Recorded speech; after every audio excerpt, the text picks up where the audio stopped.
सीता जी का चरित्र बड़ा ही विशिष्ट है। एक बार क्या हुआ, अगस्त्य ऋषि की पत्नी थी, लोपामुद्रा उनका नाम था। उनके पास सीता जी गई, ग्रहण का समय था, पुष्पक विमान पर बैठकर सभी लोग वहां गए और स्नान आदि किया और सारी ऋषि पत्नियां और सब सीता जी वगैरह बैठे थे। लोपामुद्रा जी ने पूछा, हे सीते, अपने पति के पराक्रम की कोई बात बताओ, राम जी की कथा सुनाओ। सीता जी ने सारी बातें बता दी, कैसे कैसे क्या हुआ, विवाह कैसे हुआ, रावण को कैसे मारा, सब सुनने के बाद लोपामुद्रा जी बोली कि देखो देवी, सब कुछ तो राम जी ने अच्छा ठीक किया, मगर एक काम जो है ठीक नहीं किया। क्या? समुद्र को बांधने की क्या जरूरत थी, सेतु बनाने की? क्या बात कर रहे हैं? हाँ, क्यों? अरे इतनी बड़ी मेहनत करने की क्या जरूरत थी? इतना बड़ा वानर भालू को ले जाकर सब वहां इतने सारे पत्थर वत्थर डाल डाल के सेतु बनाया, इतनी मेहनत क्यों की? तो क्या करते कि हमारे पतिदेव को बोल देते। कौन है आपके पतिदेव? अगस्त्य ऋषि, जिन्होंने पूरा समुद्र पी लिया। हमारे पतिदेव को बोलते तो वो समुद्र पी लेते और सब वानर भालू ऐसे चले जाते। इतनी मेहनत करने की क्या जरूरत थी, केवल हमारे पतिदेव को बता देते। सीता जी ने सोचा कि अच्छा। सीता जी बोली, ऐसा है देवी, राम जी ने सेतु बांधा वही ठीक किया।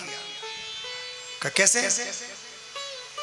कि समुद्र को पार करने के कई उपाय हैं, मगर राम जी ने सेतु बांध के ही राम जी गए। उसका कारण यह था कि देखिए, राम जी यदि समुद्र को सुखा डालते अपने बाण से तो कितने सारे जीव जंतु मर जाते, तो ये ठीक नहीं था। और दूसरा, राम जी यदि उड़ के चले जाते लंका तो भी ठीक नहीं था। क्यों? क्योंकि भगवान राम मनुष्य बनकर आए और रावण ने मनुष्य के हाथों मृत्यु मांगी है, और मनुष्य उड़ते नहीं, इसलिए वो उड़ के जाते हैं तो मनुष्य नहीं माने जाते। तो क्या हनुमान जी पर बैठ के चले जाते हैं? नहीं, हनुमान जी पर बैठ के चले जाते तो उनका पौरुष क्या कहलाता? कहते लो उन पर बैठकर आ गए, इसलिए हनुमान जी पर भी नहीं बैठे। अच्छा, और दूसरी मूल बात तो ये है कि आपके पतिदेव को राम जी ने इसलिए नहीं कहा समुद्र को कि राम जी तैर के ही पार करके चले जाते। तैरने में बड़े एक्सपर्ट थे राम जी, तैर के पार कर लेते। दो समस्या, एक तो सारे वानर भालू तैर के पार करें अथवा अकेले भी जाएं। राम जी ने ये सोचा कि ये जो समुद्र है ये ब्राह्मण का मूत्र है, इसको पार कैसे करें? क्योंकि समुद्र को अगस्त्य जी ने पी लिया और लघुशंका के माध्यम से निकाल दिया। तो राम जी ने इसलिए नहीं कहा अगस्त्य जी को पीने के लिए कि उन्हीं का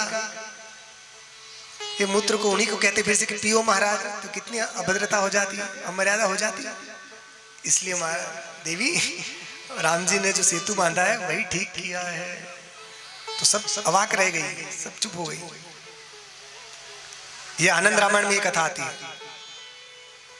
तो कहने फिर बाद में सीता जी ने कहा, देवी ये तो मैंने केवल विनोद में आपके स्नेह के कारण कह दिया है, आप बुरा मत मानिएगा। तो फिर अच्छे से बातचीत होने लगी। मतलब सीता जी बोलने में भी बड़ी एक्सपर्ट थी, कोई उनको जीत नहीं सकता था शास्त्रार्थ में।